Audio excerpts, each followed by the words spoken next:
When the war in Ukraine began, there were estimates that Russia would establish air superiority within a matter of days. But 9 months into the war, the skies over Ukraine are still contested. Russia's air force should have been one of their biggest strengths. So why have they struggled to utilise their air power effectively? And how has the war in the air changed as a result? The air war, the Russian air war, really wasn't what many would have anticipated, especially if you look at previous examples of Ukraine, Syria, and even Chechnya. Many point to the fact that it really didn't destroy that many Ukrainian aircraft on the ground, that it didn't crater too many runways, that it didn't hit, regular things like bridges and so on that we would have expected. In fact, that it was a very inefficient use of air power. The other issue is that it really shows something of a poverty within Russian air power itself, in that what we ordinarily understand as kind of combined arms is something where you have a lot of technology behind, a few aircraft to really maximize some kind of effect. What we see in the case of the Russians, that they do have some fantastic aircraft. There's a feeling that actually that there's not all of this kind of infrastructure and people behind it, and that includes logistics. The vast geographical size of Ukraine provides another stumbling block for strikes, and this is made more difficult by what appears to be years of corruption damaging their air force. What we see in particular is a great deal of mismanagement, kleptocracy, favored projects over some kind of strategic effect. There's even a deeper problem for the Russians, other than just equipment or just, say, manpower. And then we can see this problem impacting all across the Russian military, from ground forces to air forces, that the level of corruption in Russia itself has had an impact on its ability to have a tactical or even strategic effect.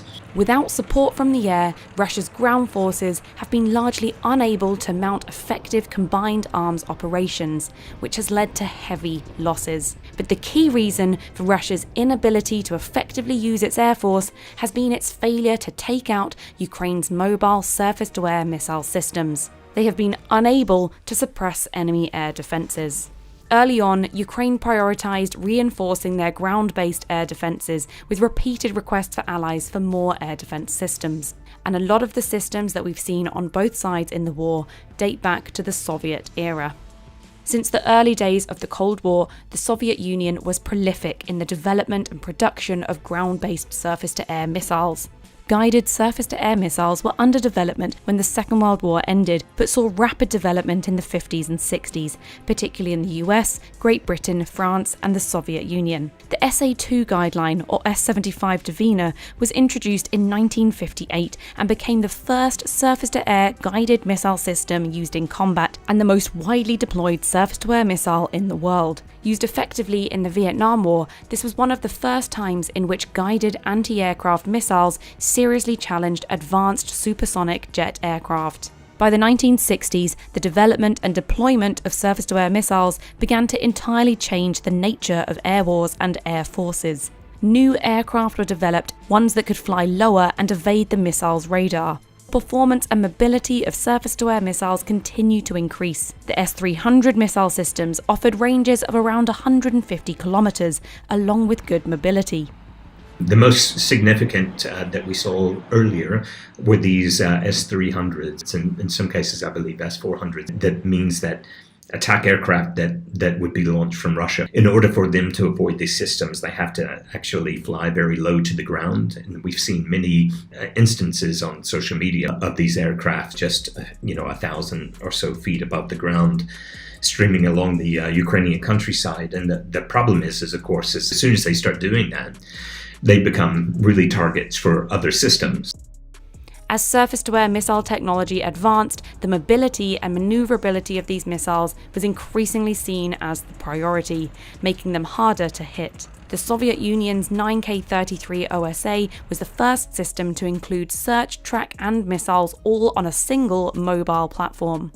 Another game-changer increasingly influential in the last 3 decades are man-portable air defense systems, or MANPADS.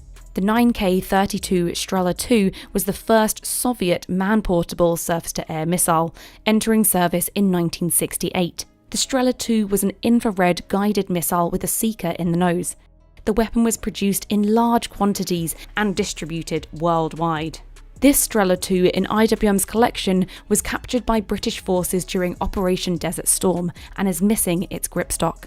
In the early days of use of, say, shoulder-mounted missiles in something like bazookas or RPGs, and that they were used largely with an idea that you kind of shoot and hope that you hit a target. In the 1980s, we start to see a sophistication in the guidance systems that are actually working off of, say, heat signatures, around movement signatures, and things like this. The guidance systems, and in particular the ability for these manpads to have quite sophisticated algorithmic decision-making, to be able to identify pattern and detail. Some manpads have over say 4,000 sensors, that they're looking at in relation to what an adversary is trying to target.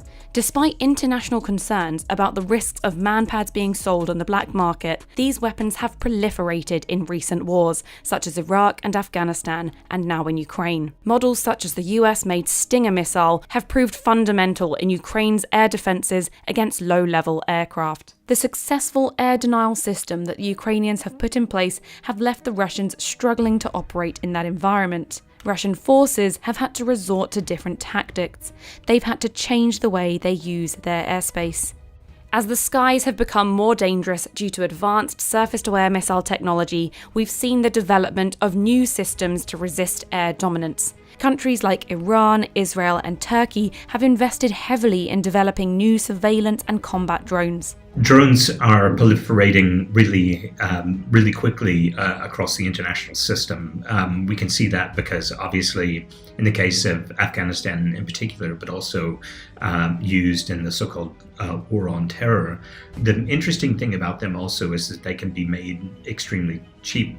From early in the war, we saw Ukraine not only effectively using the Turkish-made Bayraktar TB2 drone to destroy expensive Russian military assets, but even strapping bombs to commercial drones. And in the past few months, we've seen Russian drone strikes causing vast amounts of damage across Ukraine.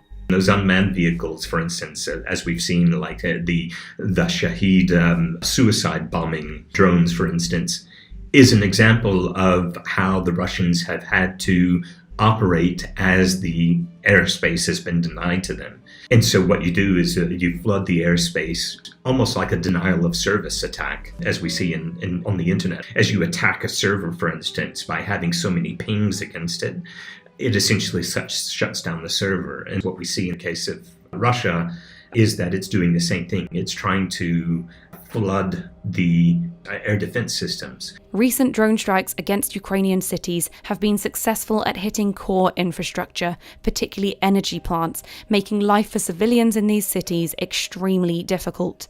The relatively low cost of these drones is one of the main reasons for Russia to deploy them, and in such numbers. Each drone reportedly costs around $20,000, and so losing an expensive advanced guided missile to these drones is not an ideal strategy for Ukraine.